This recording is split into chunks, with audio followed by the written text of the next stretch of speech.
하나님께서 사람은 섬처럼 살도록 창조되어지지 않았습니다. 그런데 인간 스스로가 섬이 되어지고 싶은 이 섬이 되려고 하는 마음은 저에게도 그 누구에게도 존재합니다. 다시 말하면 이 공동체라는 게 때로는 복잡해요. 그렇죠? 이 공동체만 아니면 내가 이렇게 속을 끓일 필요가 없는데, 그래서 우리는 공동체를 회피하고 싶은 마음이 있어요, 없어요?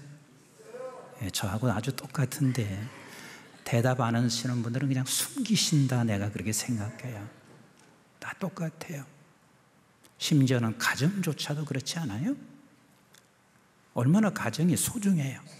그런데 서로 얽히고 서로 불편해지면 자식들한테도 이렇게 말해요. 이제는 더 이상 나 보러 오지 마라. 니네들끼리 살아라. 그래서 결국은 우리는 서로가 다 홀로 섬처럼 살려고 생각할 때가 많이 있습니다. 그건 나도 그렇고 여러분들도 그렇습니다. 교회 안의 공동체로 함께 예배드리는 게 이렇게 아름다울 수도 있지만, 교회 안에서 때로는 우리가 서로 얽히며 힘들 때가 많이 있습니다. 그러면 우리는 이렇게 생각하잖아요. 요즘이야 얼마나 좋은가, 유튜브 있지, 방송 있지, 그냥 집에서 혼자 예배드리면 속이 얼마나 편한가, 이런 생각이 들어요, 안 들어요? 그런데 만약에 우리가 그 공동체를 벗어나게 되면 우리는 이 사실을 알아야 됩니다. 이 공동체는 우리 하나님께서요, 한 개인을 하나님이 부르시기도 했지만 하나님은 우리를 공동체로 불러내신 우리 하나님이세요. 이스라엘 백성들 한 사람 한 사람 개인의 구원을 하나님이 한 사람을 불러냈지만, 하나님께서 이스라엘 백성을 통으로 부르셔서 애굽에서 건져내 홍해를 건너게 하시고, 그리고 광야길을 걸어가게 하시고 있습니다. 즉 우리 하나님께서는 이 공동체로 우리를 불러내셨어요. 왜 그런 줄 아세요? 하나님은 공동체가 아니면 미완성 작품이에요. 미완성이라 그 말이에요. 우리 한번 창세기 2장 18절 시작. 여호와 하나님이 이르시되 사람이 혼자 사는 것이 좋지 아니하니. 혼자 사는 것이 어떻다고요?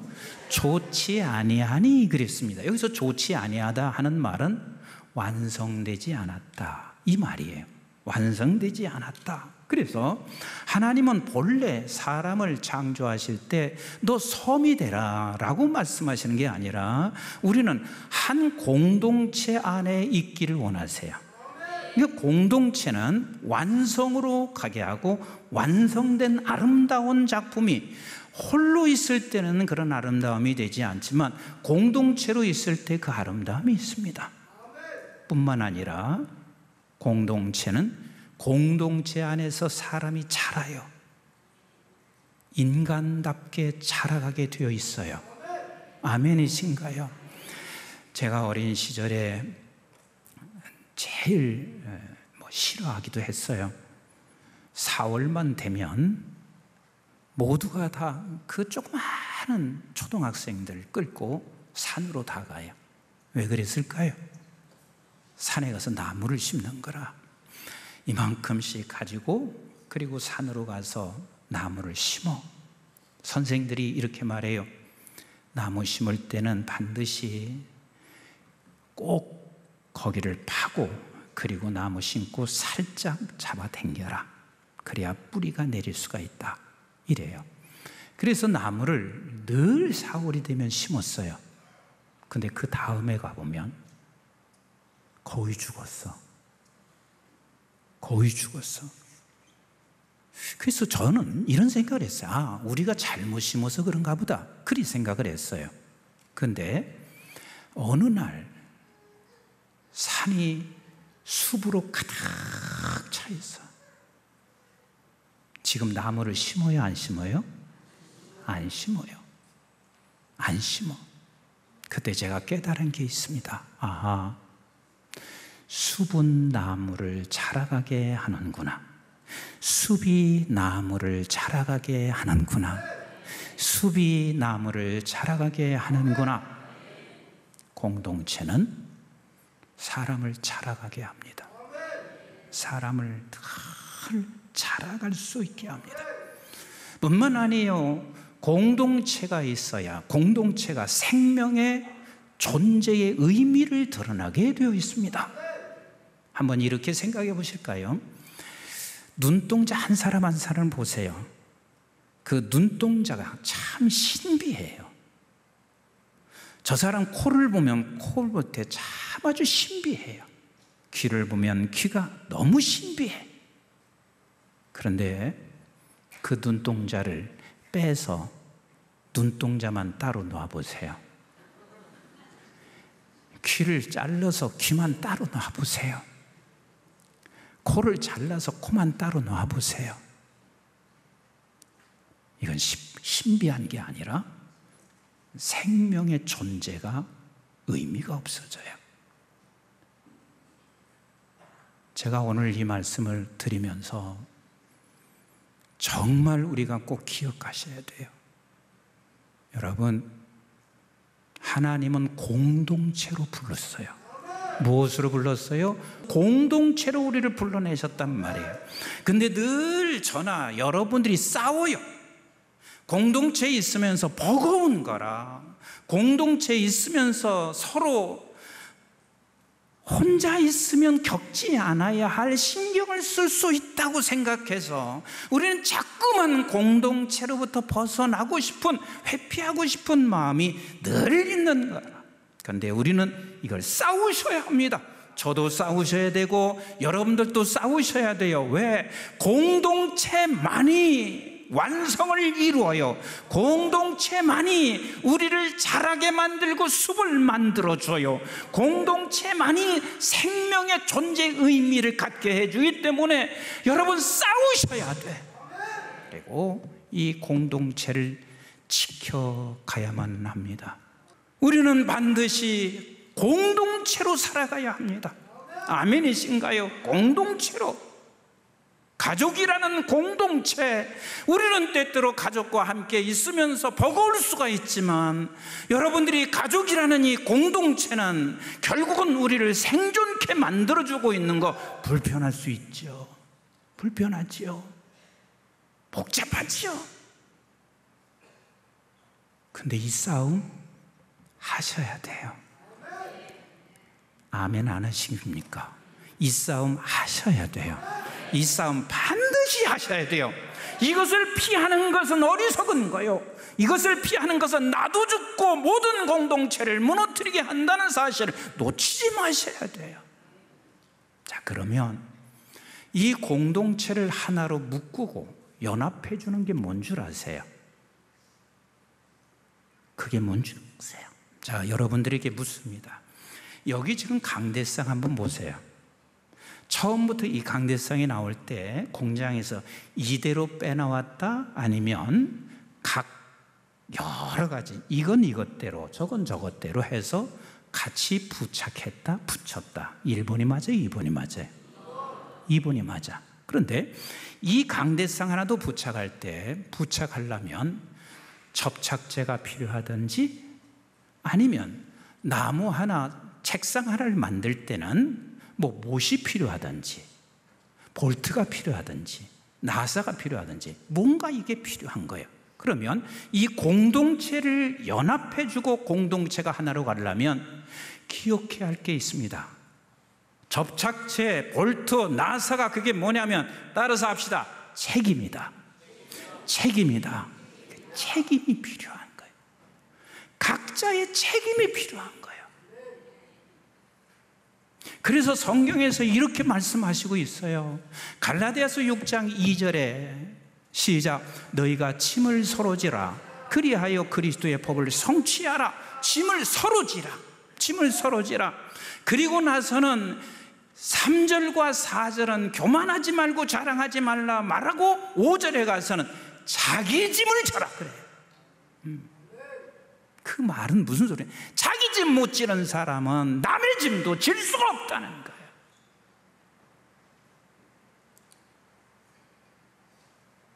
반드시 우리는 서로 책임을 져야 해요. 책임의 짐을 져줄 수 있어야 돼. 책임, 이게 접착제예요. 근데 사단은요, 언제나 어떻게 하는 줄 아세요? 공동체에서 힘들면 회피해라, 도망쳐라, 너 떠나라. 그럼 그렇게 사단이 말할 때는 반드시 그 공동체를 깨고 싶어서 그래. 깨고 싶어서 그래. 생각해 보세요. 부부는 서로 짐을 지으라고 부부를 하나님께서 엮어주셨어요. 근데 그 짐을 지길 싫어해. 뭐 버거워?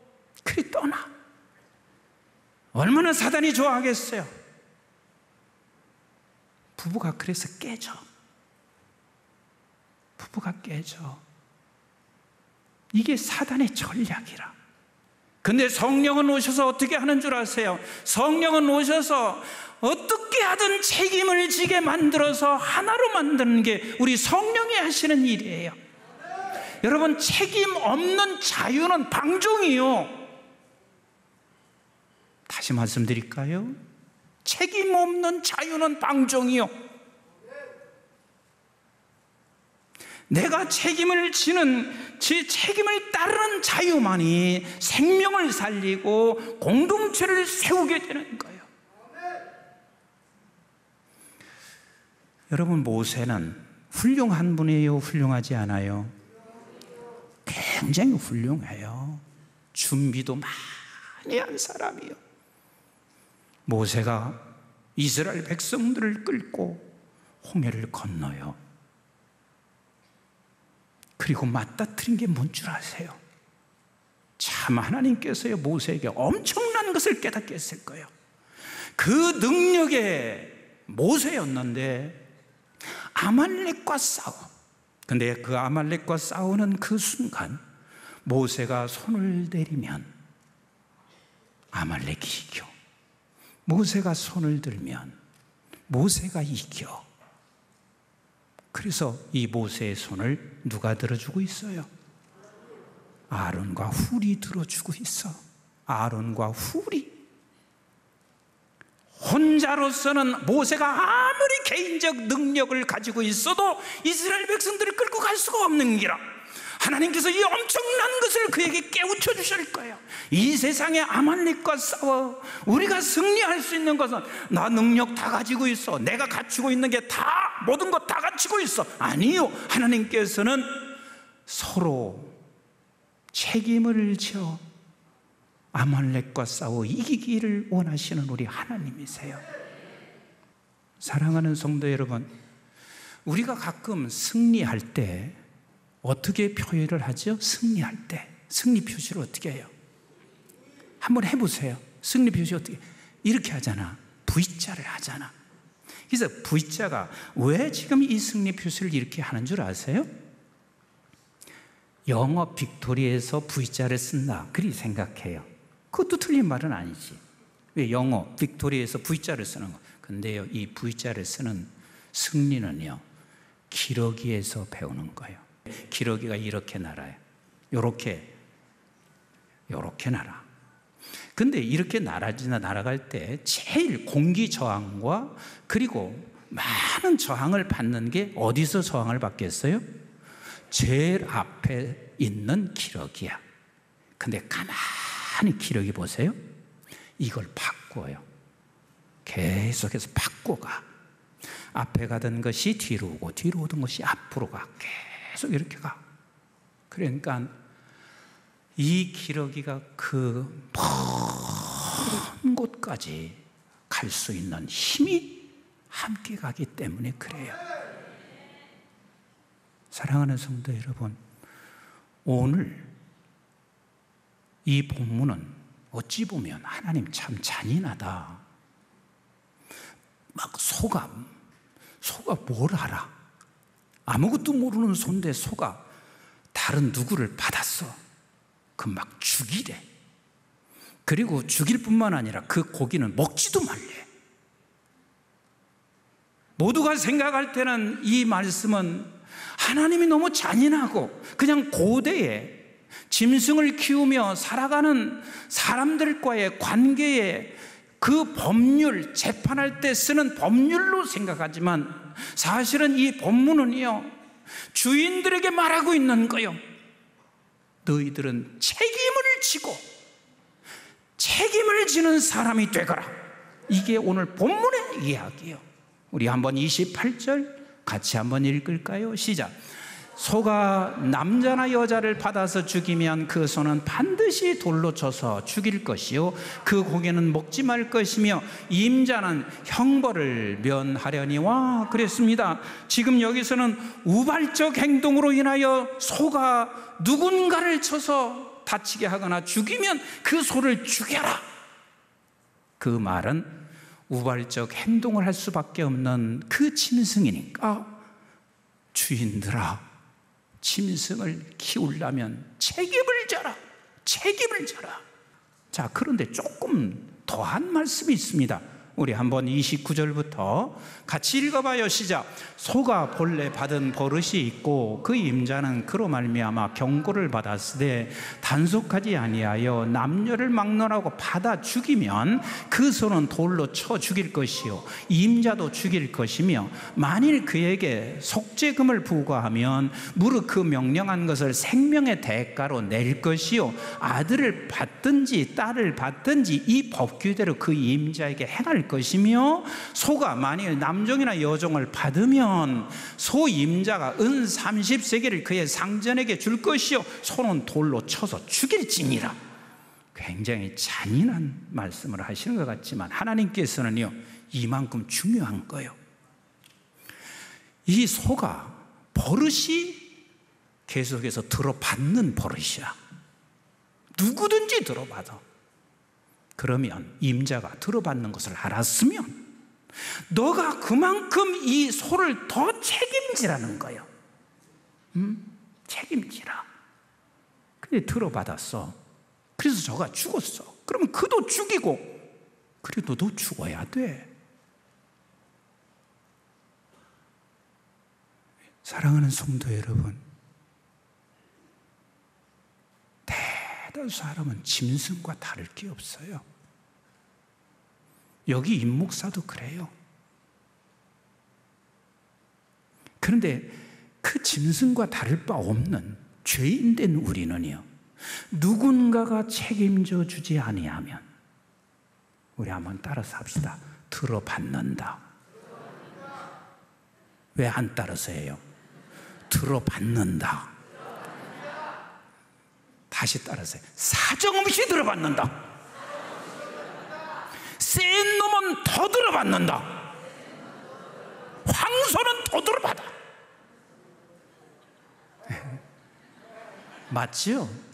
맞아. 그래서 옛날에 남자들이 얼마나 들어받았는지 몰라. 그러니까 지금 여자들이 지금 막 일어나는 거야. 내가 얼마나 억울하게 들어받은 줄 아나? 하고 일어나고 있는 거예요. 사정없이 들어받아.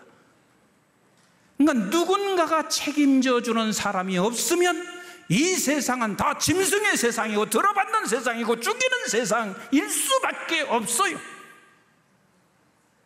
그러면서 또 이렇게 33절부터 이렇게 말씀하세요. 시작.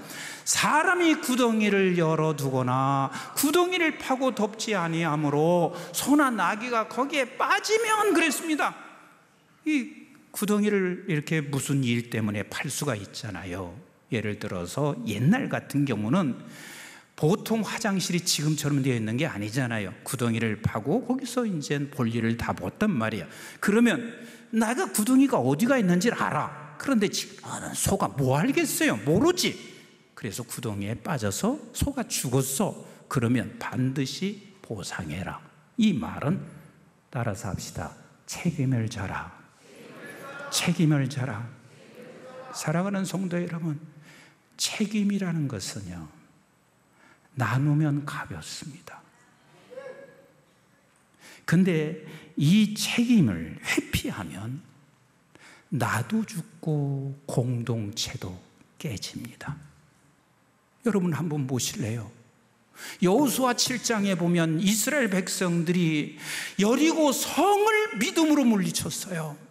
그리고 이제 여리고 성을 물리치고 그 여리고 성이 물러난 후에 그가 이제는 아이성, 그 안에 있는 성들을 점령하는데, 아이성을 점령할 때 이스라엘 백성들은 저 정도야 아무것도 아니라 생각했어요. 왜? 거대한 여리고 성도 우리 하나님께서 함께 하셔서 무너뜨렸는데 저 정도야 무슨 우리가 게임이 될 수 있겠나? 그런데 그 아이성 점령을 못하고 완전히 패배를 했습니다. 여호수아가 하나님 앞에 나와서 이렇게 기도해요. 하나님, 여기까지 데려다가 죽일 것 같으면 왜 여기까지 데려왔어요? 하면서 하나님 앞에 그토록 하나님 앞에 간절하게 원망하면서 기도해. 근데 하나님이 뭐라고 하시는 줄 아세요? 한 놈이 문제가 있어. 내가 뭐라고 말한 줄 아나? 아이성에 들어가면, 여리고성에 들어가면 단 하나 은붙이나 금붙이나 옷이든 단 하나도 가져서는 안 돼. 그런데 한 놈이 문제가 생겼어요. 그 한 놈이 누구요? 따라서 합시다. 그건 몰라도 구원받는 데는 지장은 없다. 그럼 구원받는 데는 지장이 없어요. 그러나 우리 한번 따라서요. 그러나 아는 게 유익이다. 아간이야. 누구라고요? 아간이야. 아간이 딱 들어갔는데요, 아이고 은붙이도 금붙이도 너무 좋거든. 그래서 그걸 살짝 했고, 그리고 가죽 옷을 또 살짝 해서 입었어요.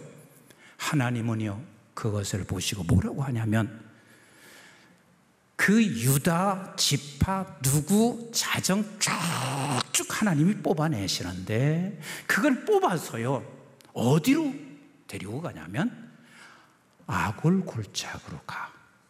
어디 골짜기? 아골 골짜기로 가서요 아간 먼저 죽여. 그리고 가족을 다 죽여. 그래서 그 이름을 아골 골짜기라. 그럼 아골 골짜기 뭐예요? 괴로움의 골짜기인 거예요. 괴로움의 골짜기인 거예요. 괴로움의 골짜기. 한 사람이 책임을 감당하지 못함으로 말미암아 결국은 자기 스스로는 죽을 뿐만 아니라 괴로움의 골짜기로 자기가 죽고, 그리고 아골 골짜기에 자기 스스로가 들어가게 되는 거예요. 여러분, 책임이라는 것은 십자가가 책임인 거예요. 아멘이신가요? 그래서 여러분, 복음이 뭔 줄 아세요? 책임을 지신 우리 주님의 십자가로 말미암아 구원받은 거야. 구원받은 거. 따라서 합시다. 책임은 십자가다. 책임은 십자가인 거예요. 그래서 이번 명절도 나는 우리 교회 성도들이 단 한 사람도 명절되지 않게 만드는 자리, 사단의 자리에 있지 않기를 주의 이름으로 축복합니다. 그럼 명절을 명절답게 만드는 사람은 누구냐면, 책임지는데 그 책임이 뭐냐면 십자가요. 십자가가 뭐라 했죠? 말씀인 거예요. 반드시 거기에는 생명이 있습니다. 거기에는 사랑의 꽃이 있습니다. 거기에는 하나님의 영광이 반드시 드러나게 되어 있습니다. 거기서 우리는 구원의 역사, 생명의 역사가 반드시 일어나게 되어 있습니다. 사랑하는 성도 여러분, 이번 추석 명절이 최고의 명절 되기를 주의 이름으로 축원합니다. 따라서 합시다. 책임지자. 책임을 회피하지 않는 우리 모두가 되기를 주의 이름으로 축복합니다.